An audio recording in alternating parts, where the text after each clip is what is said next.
بسم اللہ الرحمن الرحیم۔ آج کل 2 نمبر نقلی اور سستی چیزیں مارکیٹ میں آ چکی ہیں۔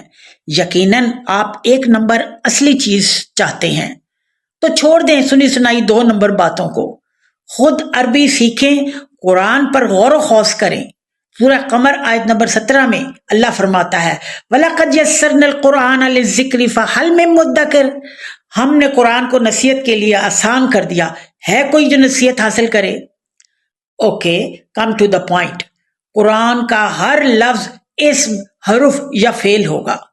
ایک بڑی عجیب بات آپ کو بتاؤں، پوری دنیا میں عربی ہی وہ واحد زبان ہے جس کے 99% الفاظ 3 حروف سے مل کر بنتے ہیں، جسے روٹ ورڈز یا مادہ کہتے ہیں۔ میں آپ کو مثالیں دکھاتی ہوں۔ ساجدن، مسجودن، مسجدن، سجدتن، سجودن، سجادن۔ آپ نے غور کیا؟ سین جیم دال ہر لفظ میں موجود ہے، لیکن مزے کی بات معنی مختلف۔ یہی مادہ ہے، یعنی روٹ ورڈز، یعنی ہر لفظ کی جڑ یہی 3 حروف ہیں۔